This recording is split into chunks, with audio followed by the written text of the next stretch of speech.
अस्सलामु अलैकुम। दुरूद शरीफ पढ़ना है।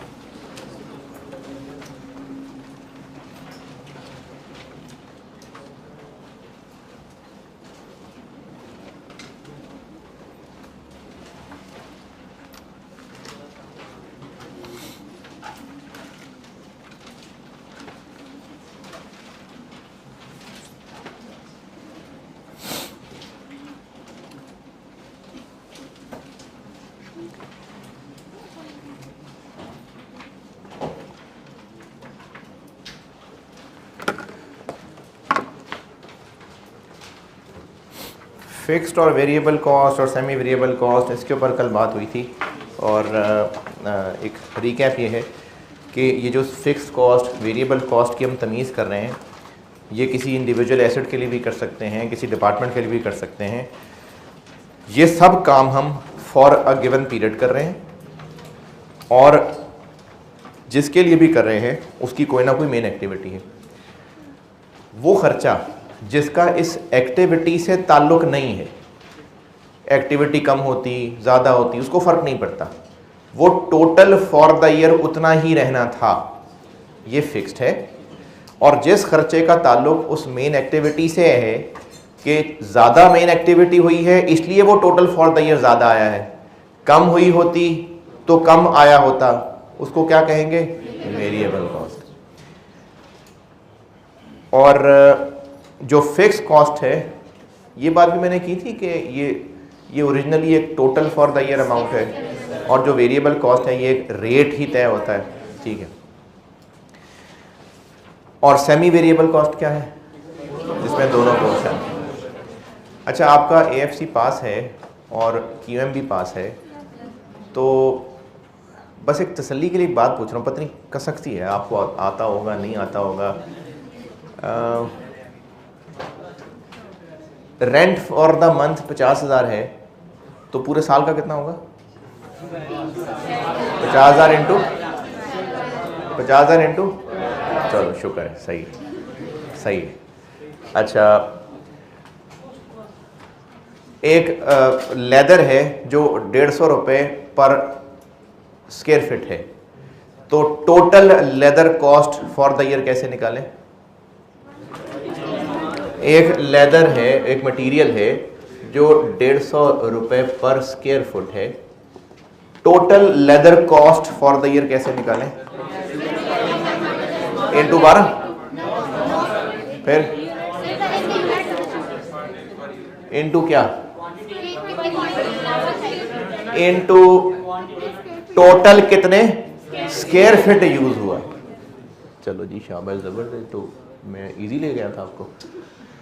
और अगर एक वर्कर को वेजेस तय की हैं 200 रुपये पर आवर, 200 पर आवर, तो total wages for the year कैसे निकालें? 200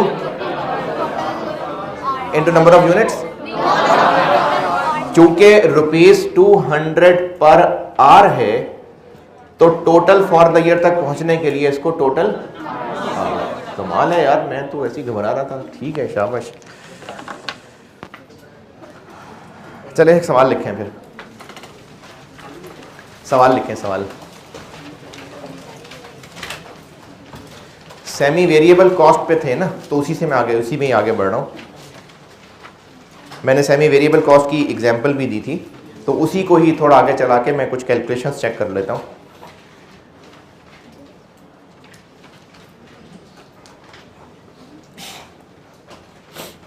सेल्समैन की सैलरी है 20,000 पर मंथ, 20,000 पर मंथ। सवाल लिखवा रहा हूं एक। सेल्समैन की सैलरी है 20,000, 20,000 रुपए पर मंथ, प्लस 5 रुपए per unit sold, ₹5 per unit sold. Required है आपसे total salary for the year total salary for the year if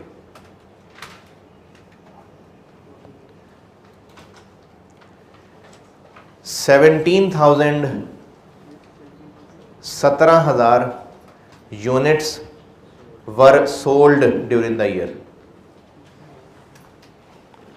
17,000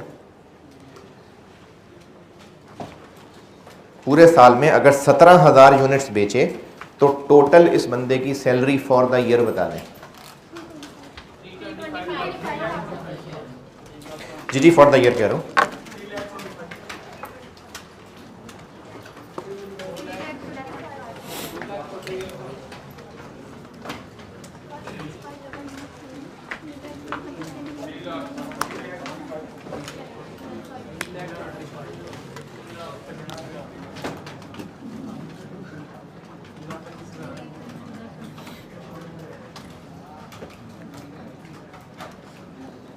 एक ये हो गया काम, क्योंकि 20,000 पर मंथ था तो पूरे साल के लिए इतना हो गया, और उसके अलावा 5 रुपए पर यूनिट थे तो इनटू जितने यूनिट्स बेचे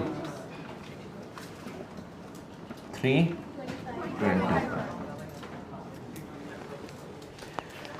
ठीक है 325 करें, शाबाश। और लिखें सवाल।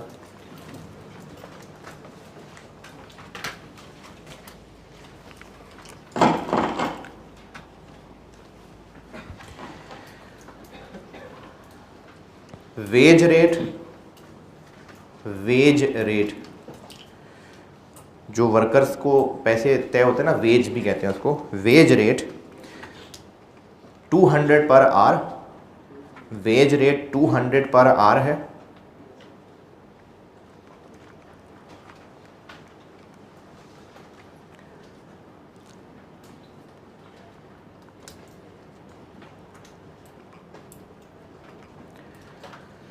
Total hours worked during the year, total hours worked during the year 8400 है। 84 8400 8400 इतने घंटे टोटल साल में काम किया वर्कर्स ने।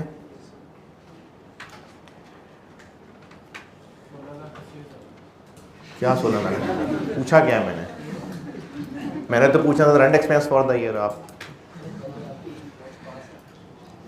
अभी सवाल चल रहा है, मैंने भी रिक्वायर्ड नहीं बताया। टोटल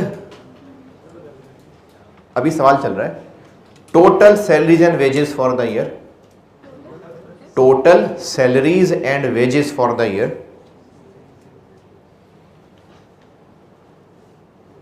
1860,000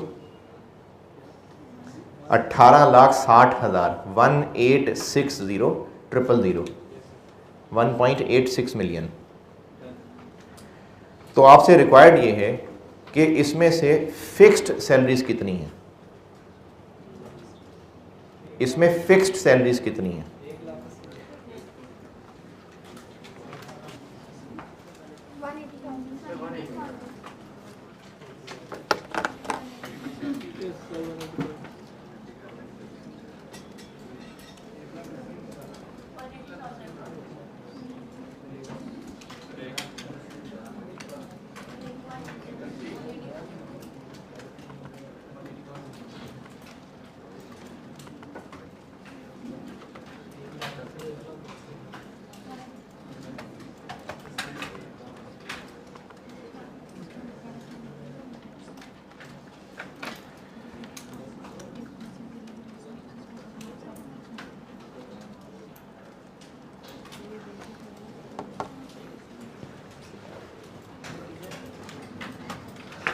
हाँ जी 180,000 सही है।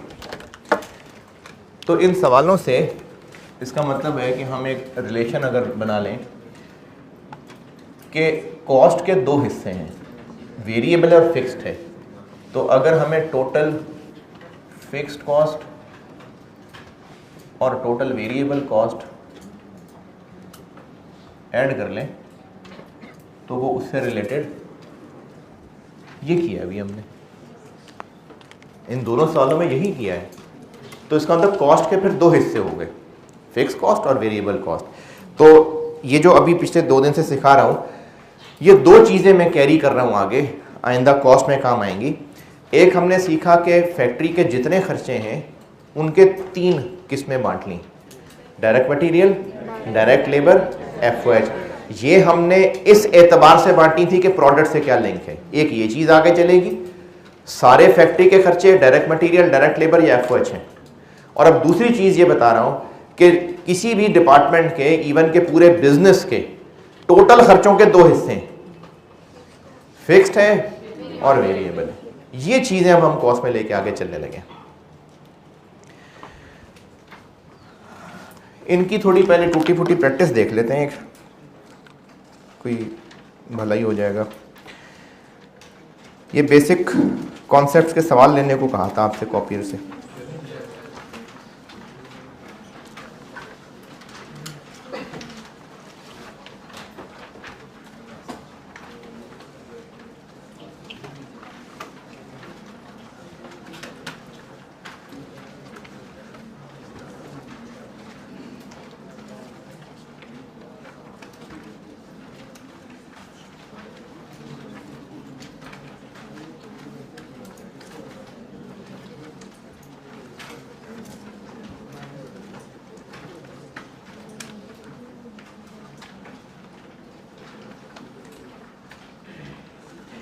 इनमें क्वेश्चन नंबर 8 पे आइए।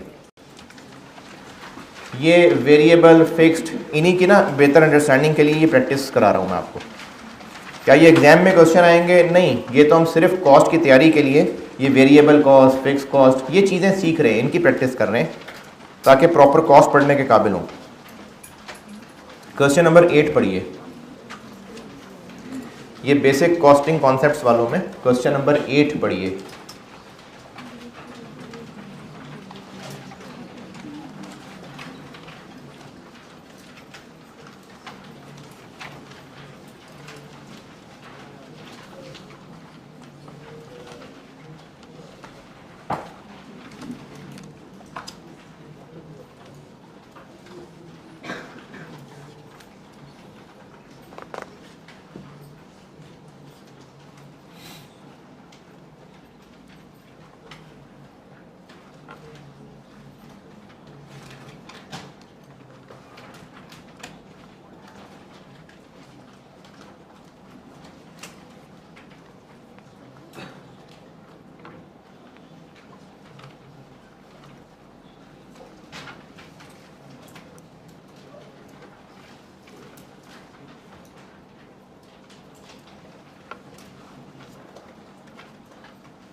जी पढ़ लें तो मैं डिस्कस करता हूँ।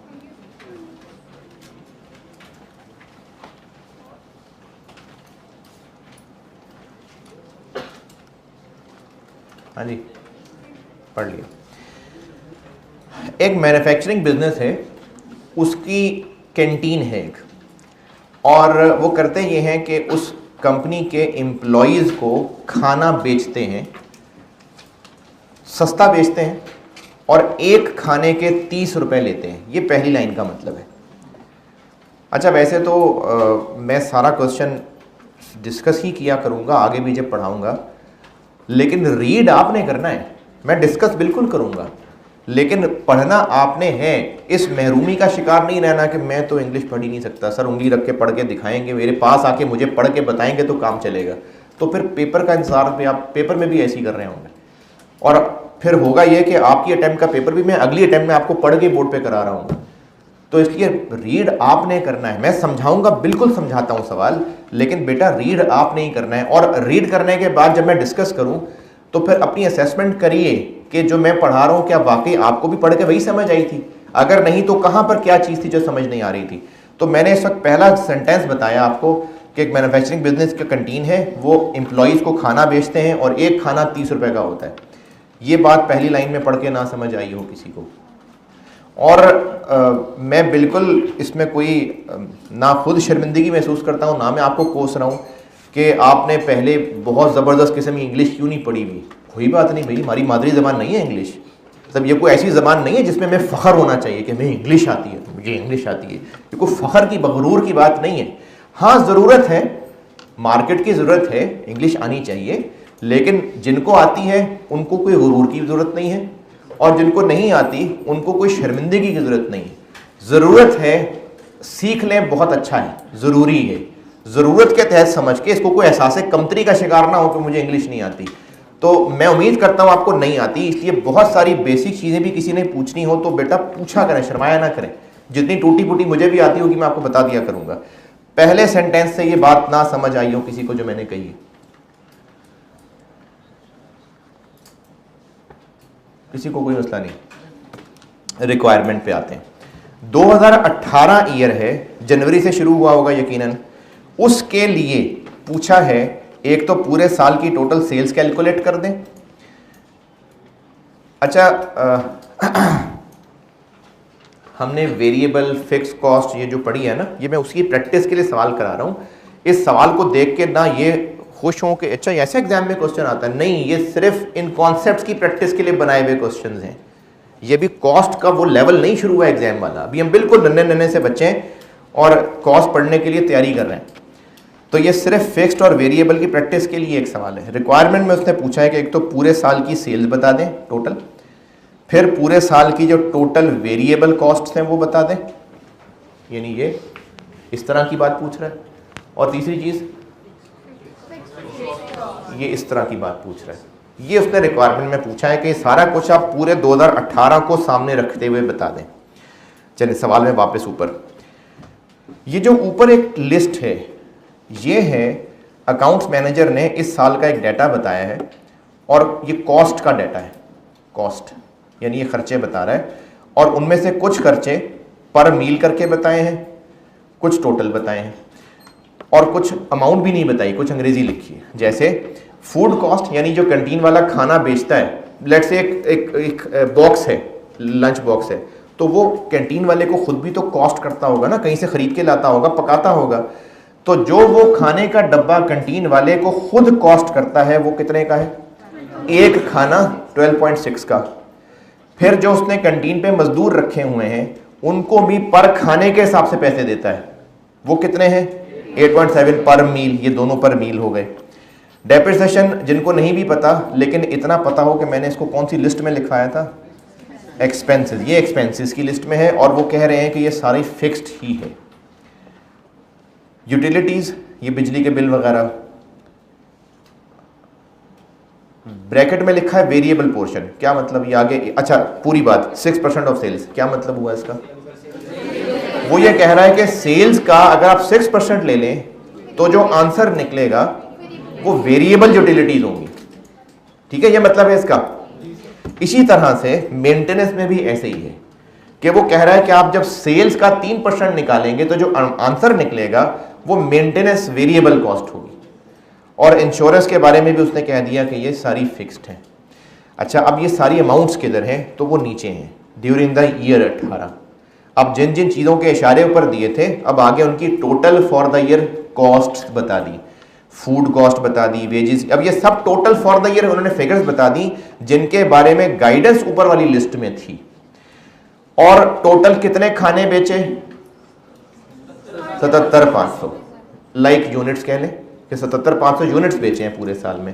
अब आपको जो भी फिक्स्ड और वेरिएबल का कॉन्सेप्ट समझ आया है, खासतौर पे जो अभी 2 सवाल किए, इनको सामने रखते हुए ये आप सवाल सॉल्व करिए। मैं तो बेटे समझा ही दूंगा, आपने ट्राई करना है पहले।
हाँ जी, आपकी फारिग शक्लों से लग रहा है कि सवाल करके फारिग हो गए हैं।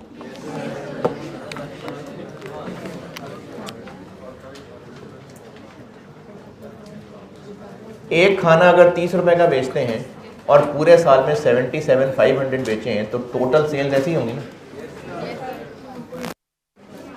23 टोटल सेल्स में कोई एतराज?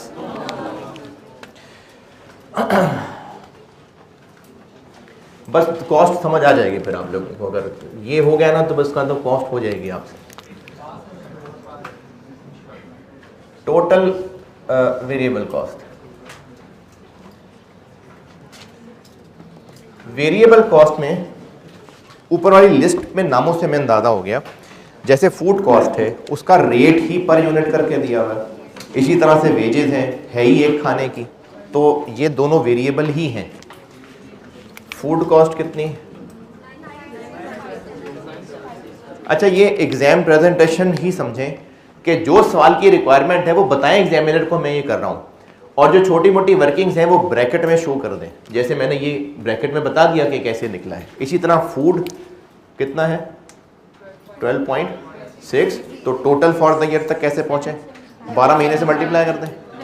नहीं, यही नंबर ऑफ खानों से मल्टीप्लाई कर दें। क्या गिवन जरूर है, लेकिन आप ऐसे करें, वो मैं उसमें बाकियों में आके बताता हूँ जी। 976500। इसी तरह से वेजेस 8.7 इंटू 77,500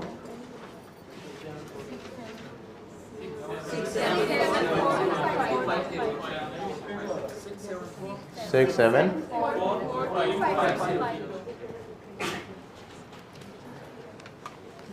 डेप्रिसिएशन फिक्स्ड है, यूटिलिटीज़, मेंटेनेंस, ये दोनों वेरिएबल हैं। और वो कैसे निकालने हैं ये उन्होंने बता दिया कि आप सेल्स का 6% ले लें, यानी इसका 6% ले लें, 1395। और मेंटेनेंस के बारे में कहा है कि आप सेल्स का 3% ले लें, 69750। टोटल कहा था तो इनका टोटल भी कर दें। ये हो गई टोटल वेरिएबल कॉस्ट। इसमें कोई ज़रा सी भी कंफ्यूजन, एतराज़, तकलीफ, परेशानी?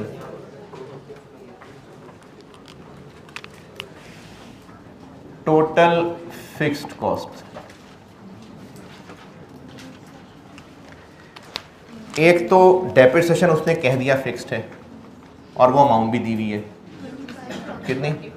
25,000। बाकियों में इसी तरह से इंश्योरेंस भी उसने कह दिया फिक्स्ड है, 5,000। बाकियों के हिसाब से चूंकि इनकी टोटल फॉर द ईयर दी हुई है नीचे लिस्ट, तो आप देख लें कि क्या वो यही है या इनसे डिफरेंट है। फूड कॉस्ट यही है तो ठीक है, वो वेरिएबल ही है सिर्फ। वेजेस डिफरेंट हैं, तो इसके अलावा तो वो एक्स्ट्रा क्या है? फिर वो फिक्स कॉस्ट होगी।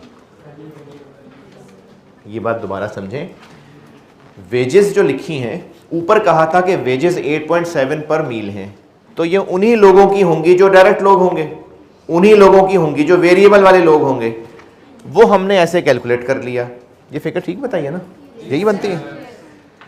लेकिन जो नीचे टोटल फॉर द ईयर है वो 674 नहीं है, वो 774 है। तो क्या फिर नीचे गलत लिखा हुआ है? नहीं, फिर कुछ फिक्स लोग भी होंगे। कितने होंगे? उसमें से ये माइनस कर लें, जैसे भी पिछले सवाल में आपने वो फिक्स्ड वेजेस यही तो किया था, मैंने भी जो कराया था, तो वो फिर बाकी फिक्स्ड होंगे। 774 क्या है? 774,250 माइनस 1,00,000।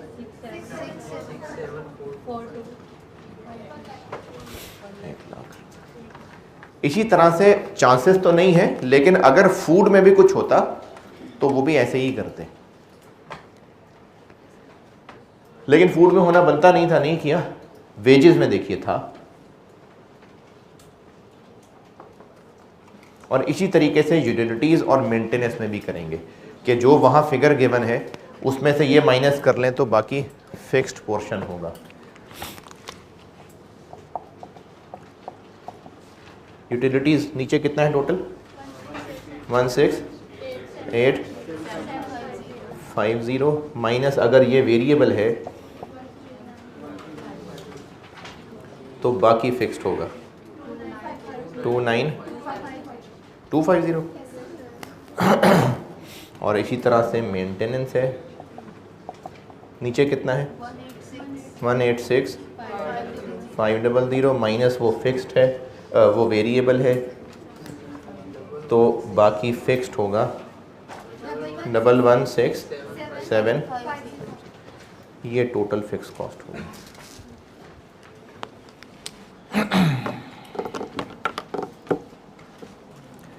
अभी भी इस सवाल को एक नज़र फिर देखिए ज़रा सी भी कोई भी कन्फ्यूजन है तो बेटा पूछिए।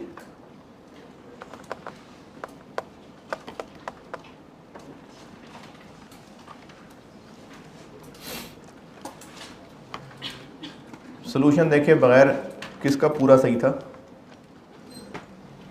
चल ठीक।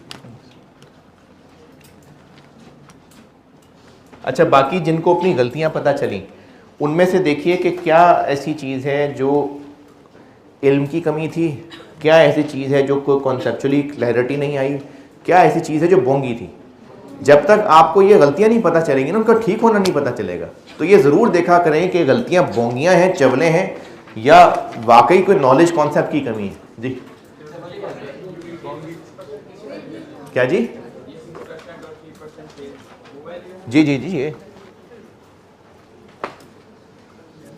डन। अच्छा, अब आइए क्वेश्चन नंबर, नहीं 1 नहीं,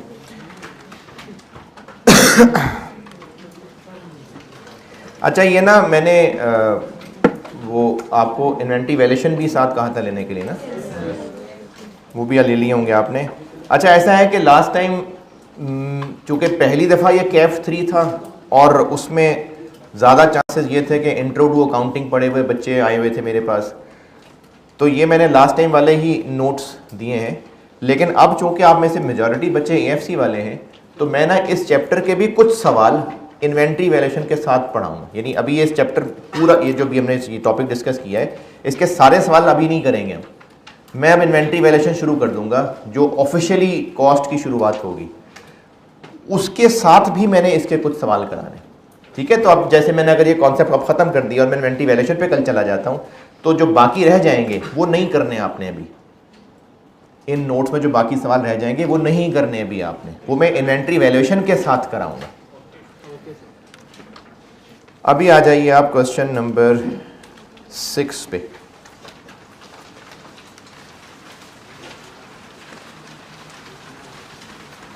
क्वेश्चन नंबर 6,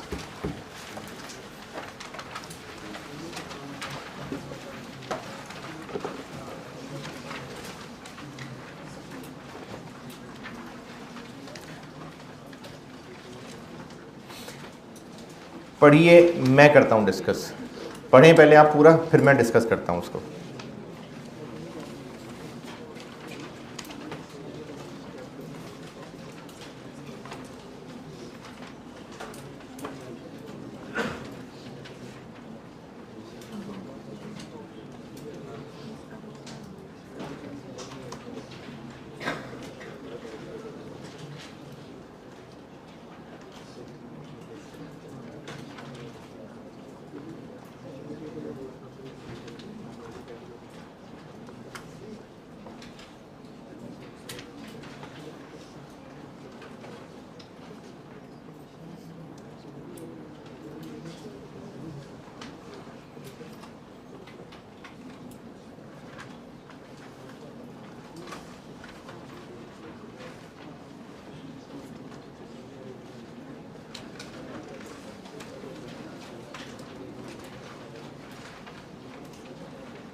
जी पढ़ लें तो मैं डिस्कस करूं।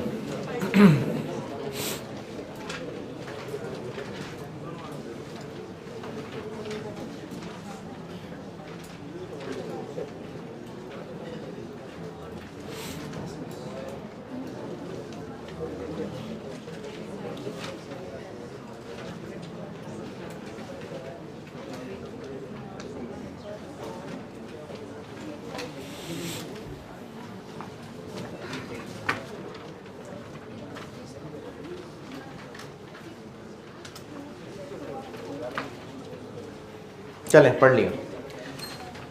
एग्जाम्पल्स हैं और इनमें से पूछा इतना है कि बताएं इनमें से कौन सी वेरिएबल है, कौन सी फिक्स्ड है, कौन सी सेमी वेरिएबल है। जी जी जी, आपको मैंने ये 3 पढ़ाई हैं, वेरिएबल, फिक्स्ड और सेमी वेरिएबल। सेमी वेरिएबल क्या होती है? जैसे ये थी, इनमें फिक्स्ड पोर्शन भी था, वेरिएबल पोर्शन भी था, इनको सेमी वेरिएबल कहते हैं। ये क्या थी इस सवाल में? ये वेरिएबल थी, ये फिक्स्ड थी। तो फिक्स्ड और वेरिएबल का कॉन्सेप्ट फिर से कि हम जिस प्रोडक्ट, जिस डिपार्टमेंट, जिस इंडिविजुअल, जिस एसेट से रिलेटेड ये फैसला कर रहे हैं, हम ये फैसला किसी फॉर अ पीरियड कर रहे हैं, जैसे इस सवाल में 2018 ईयर था, और जिसके लिए भी ये फैसला कर रहे हैं उसकी कोई मेन एक्टिविटी है, वो खर्चा जिसका ताल्लुक मेन एक्टिविटी से है, ज़्यादा मेन एक्टिविटी होगी वो टोटल खर्चा ज़्यादा होगा, कम होगी टोटल खर्चा कम होगा, तो ये वेरिएबल है।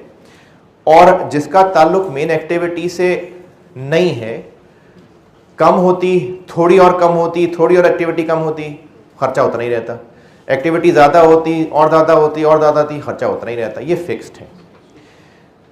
अब फिक्स्ड की एक और वैरायटी है, उसको कहते हैं स्टेप्ड कॉस्ट। ये है फिक्स्ड कॉस्ट, लेकिन उसका एक थोड़ा सा डिफरेंट वर्जन है। वो ऐसे कि स्टोर लिया है किराए पे, उसमें सारी गुड्स वहाँ स्टोर करते हैं, तो उस स्टोर का रेंट है लेट से 10 लाख रुपए पर ईयर। फिक्स्ड है, वेरिएबल है? फिक्स्ड है। क्यों फिक्स्ड है? क्योंकि उसमें यूनिट्स 1000 स्टोर करें, 1200 करें, 1100 करें, 700 करें, हमने तो पूरा स्टोर लिया है किराए पे 10 लाख, तो ये फिक्स कॉस्ट है। अगर काम बढ़ गया, सीजन था, तो साथ वाला स्टोर भी किराए पे ले लिया, अब ये 2 स्टोर्स किराए पे हो गए, एक का किराया भी 10 लाख है, दूसरे का किराया जो है वो 1.1 मिलियन था, वेरिएबल कॉस्ट हो गई। अब ये है तो फिक्स्ड, लेकिन इसको कहते हैं स्टेप्ड फिक्स कॉस्ट। कैसे? हमें दूसरे की जरूरत ही क्यों पड़ी? क्योंकि यूनिट ज्यादा हो गए।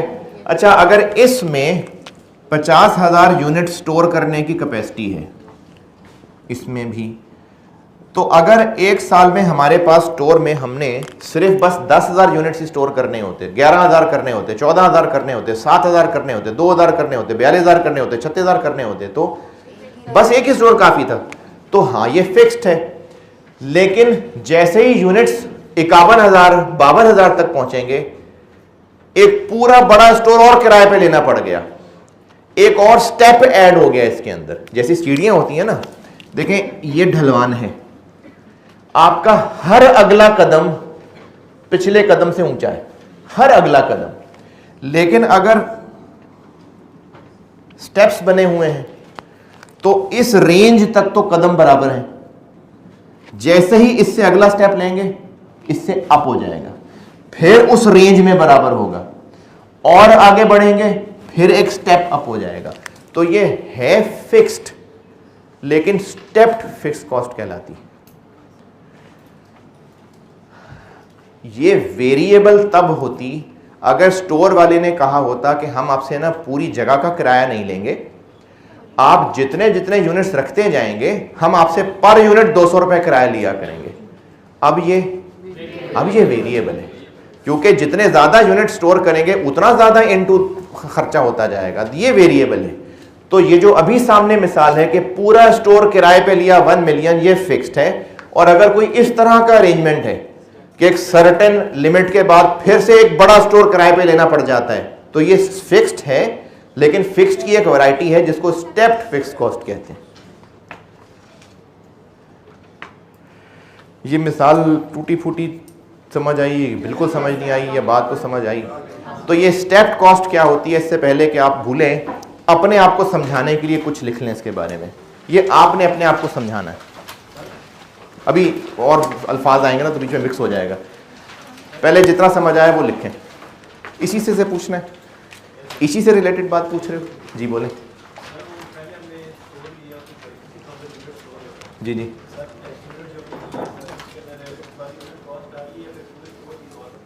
पूरे स्टोर हमें किराए पे लेना पड़ा,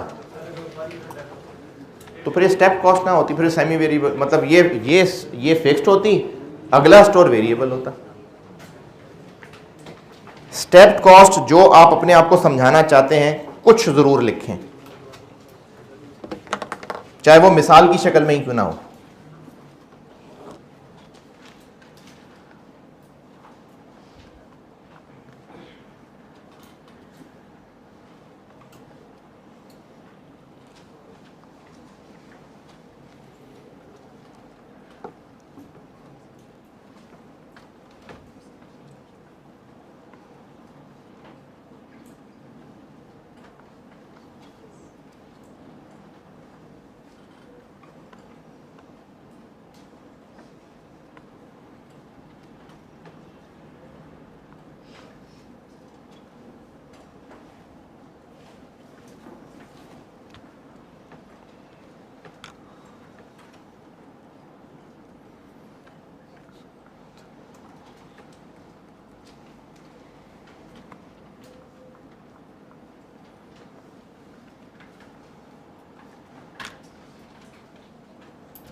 हाँ जी, लिख ली कहानी।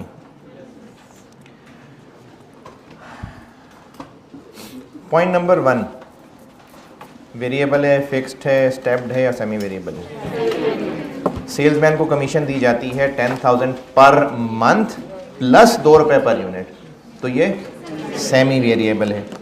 पॉइंट नंबर 2, मशीन ऑपरेटर को 400 पर आवर, वेरिएबल है, ठीक है, शाबाश। पॉइंट नंबर 3, यही जो भी समझाया था। पॉइंट नंबर 4, फैक्ट्री मैनेजर को सैलरी मिल रही है 1,20,000 मंथली, फिक्स्ड है। पॉइंट नंबर 5, डायरेक्ट मटेरियल है 20 रुपये पर यूनिट, वेरिएबल है। पॉइंट 6, ये वेरिएबल कहना भी मुनासिब है और सेमी वेरिएबल भी ठीक है, क्योंकि कुछ अमाउंट चार्ज होती है प्लस जितने यूनिट्स हैं वो, लेकिन अगर आप उसको वेरिएबल कहते हैं तो भी ठीक है, कोई मसला नहीं। और पॉइंट 7 फिलहाल रहने दें, वो मैं आपको क्वेश्चन 7 के बाद बताता हूँ। पहले 6 पॉइंट्स तक कोई एतराज़? चले अब क्वेश्चन 7 समझाता हूँ आपको जी। क्या जी?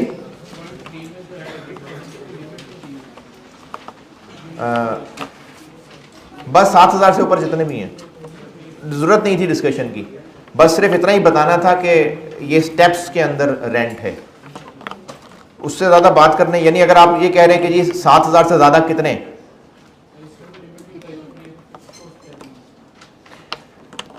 देखें कुछ चीज़ें ना, वैसे तो इस सवाल की बात करें, मैंने खुद ही बनाया था, तो सवाल के हिसाब से अगर देखें तो मैं सिर्फ ये चीज़ सामने लाना चाह रहा था कि स्टेप है। अगर इससे आगे कोई लिमिट होती तो उससे भी आगे फिर बताना पड़ता, उससे भी आगे बात करनी पड़ती ना, लेकिन इससे मैसेज कन्वे हो गया, बस ठीक है, बहुत है। क्वेश्चन 7 पे आ जाए, ये करते हैं। क्वेश्चन 7 पे आ जाए, ये करते हैं बोर्ड पे, पढ़ लीजिए, मैं करता हूँ।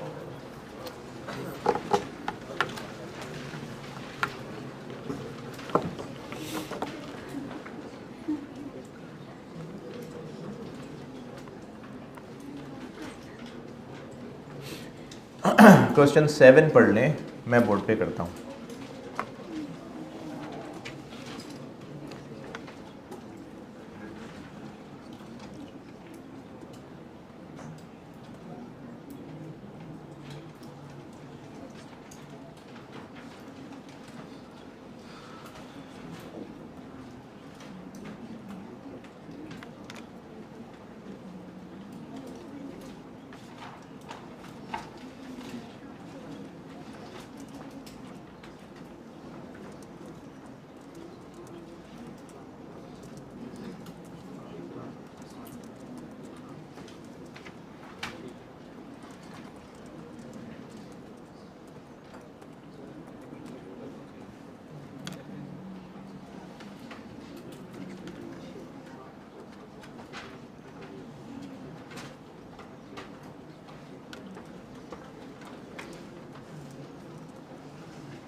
जी पढ़ लिया तो मैं करूं। रिक्वायर्ड है 2018 की टोटल वेरिएबल और total fix cost. Point number 1, factory का रेंट है 240,000 फुल स्टॉप, बस फिक्स्ड है।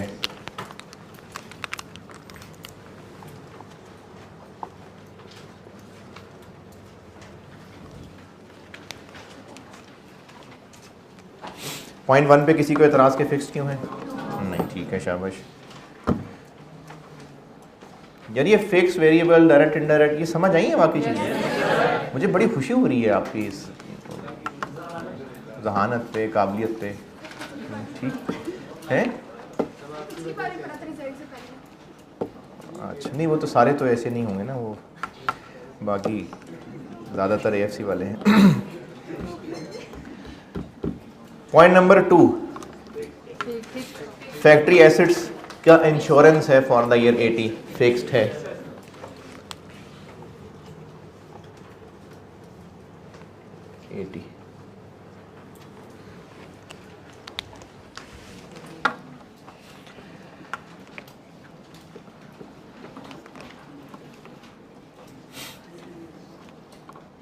पॉइंट 3, मटेरियल ख़रीदने के लिए जो ट्रांसपोर्टेशन दिया करते हैं वो हम एक ट्रांसपोर्टेशन कंपनी को देते हैं, वो हमसे 5 रुपये पर यूनिट लेता है। वेरिएबल चीज़ है, फिक्स्ड है? वेरिएबल है क्योंकि एक रेट तय हुआ हुआ है। तो पूरे साल में अगर हमने 50,000 यूनिट्स ख़रीदे हैं तो उन पे 5 रुपये के हिसाब से ट्रांसपोर्टेशन दी होगी। अच्छा, एक तो ये ट्रांसपोर्टेशन भी वेरिएबल है, दूसरा ये जो हमने मटेरियल ख़रीदा है वो भी वेरिएबल है। आल्दो के मटेरियल कंज्यूम करना ख़र्चा होता है, लेकिन अभी शुरू की क्लास है इसलिए खैर है, इस ख़रीदने को ही मैं एक्सपेंस कह देता हूँ। अदरवाइज़ जब हम मटेरियल की आगे डिटेल्स में जाएंगे तो इसको और वाज़ेह करके देखेंगे। तो ये मटेरियल ख़रीदना भी एक वेरिएबल कॉस्ट है और उस पर जो ट्रांसपोर्टेशन दे रहे हैं वो भी एक वेरिएबल कॉस्ट है।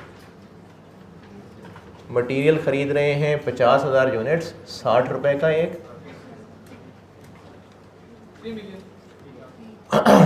और जो इस पे ट्रांसपोर्टेशन जा रही है 5, ये भी वेरिएबल है जी, 250,000। ट्रांसपोर्टेशन है, ये प्रोडक्शन कॉस्ट में आएगी, क्योंकि ये तो उसे परचेज किया है और सोल्ड में जाएगा। तो आप कोई वो चीज़ हमने फैक्ट्री के अंदर बना सकता है, आपने वो मैंने कन्वर्जन कॉस्ट कहा था, उसको मैंने कन्वर्जन कॉस्ट कहा था, प्रोडक्शन नहीं, कन्वर्जन। प्रोडक्शन में ये सारा आएगा, ये इन्वेंट्री में पढ़ेंगे प्रोडक्शन कॉस्ट क्या होती है और कॉस्ट ऑफ गुड्स मैन्युफैक्चर्ड क्या होती है, इन्वेंट्री में पढ़ेंगे। जो बात आप कर रहे हैं मैंने वो कन्वर्जन कॉस्ट कहा था, कन्वर्जन। पॉइंट नंबर 4, लेबर को पे करते हैं 10 रुपये पर आवर और पूरे साल में इन्होंने 40,000 आवर्स काम किया है। वेरिएबल, वेरिएबल है। 40,000 इंटू 10, 4 लाख।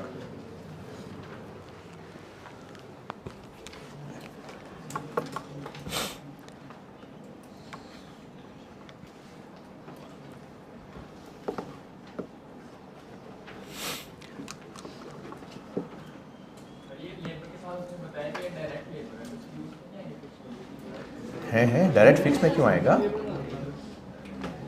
डायरेक्ट वेरिएबल में कहा था मैंने, देख लो आपने गलत ना लिख लिया, फिक्स नहीं है। डायरेक्ट लेबर फिक्स में नहीं कहा था मैंने, वेरिएबल में मिसाल लिखी थी।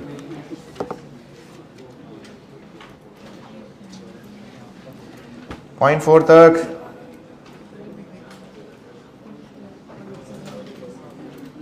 तक ओके। पॉइंट 5, अच्छा पॉइंट 5 का ना ये दूसरा बुलेट पॉइंट, ये ज़्यादा लंबा समझाने वाला है, ये कल पे जाएगा, उसके अलावा बाकी सवाल पूरा कर रहा हूँ, ये इस पॉइंट की जगह छोड़ देंगे हम। पॉइंट नंबर 5, पहला बुलेट पॉइंट, क्यों फिक्स्ड है? एनुअल, ठीक है, शाबाश। तो जो एनुअल मेंटेनेंस है कितनी? 24,000।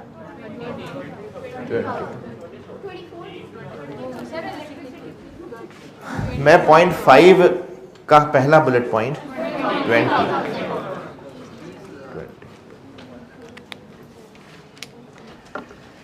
ये पॉइंट दोबारा देखिए, 20,000 है for annual scheduled repairs.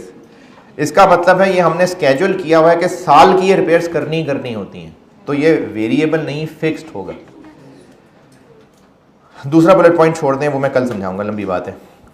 Point number 6, पहला बुलेट पॉइंट फिक्स्ड है 24, और दूसरा बुलेट पॉइंट वो हमसे 5 रुपए पर यूनिट ले रहे हैं, तो ये वेरिएबल है।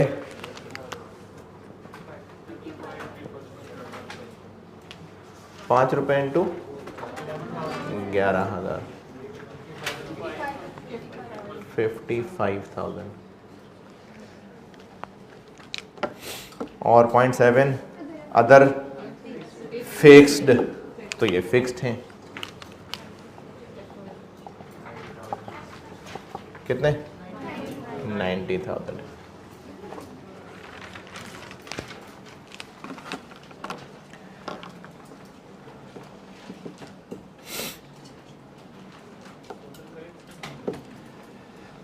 पॉइंट 5 का सेकंड बुलेट पॉइंट नहीं कराया मैंने भी, वो लंबी बात है थोड़ी समझाने की, वो भी नहीं हो सकेगा टाइम। बाकी में से बताइए, कुछ ज़रा सी भी कंफ्यूजन है तो पूछें जी। जो टैक्स होता है जी जी, एनुअल टैक्स, वो कल हमने फिक्स में लिखा था, तो उसकी क्या वजह? उसका यूनिट्स से नहीं, असल में वो जो टैक्स था ना, वो मैंने शायद समझाते हुए भी जो मिसाल दी थी, वो गाड़ी के एनुअल टैक्स की बात की थी। अगर आप वो बिजनेस में पड़ने वाले इनकम टैक्स की बात कर रहे हैं, वो नहीं है फिक्स्ड। हाँ हाँ, तो हम उसको फिर साथ ऐड कर लें, बट नहीं मैंने शायद मिसाल ही वो गाड़ी के हिसाब से दी थी। हाँ, मैंने टैक्स का वर्ड लिखा था ना, मैंने मिसाल भी उससे पहले गाड़ी की दी थी शायद। आप गाड़ी का टोकन टैक्स लिख लें। इस सवाल में पॉइंट नंबर 5 के दूसरे बुलेट पॉइंट के अलावा कोई और एतराज परेशानी है तो बताइए। चल ठीक है जी, जिसने आना हो, आज मैंने रखा बयान इधर 4 रूम 4 में 3 बजे इंशाल्लाह। ठीक है, अल्लाह हाफ़िज़।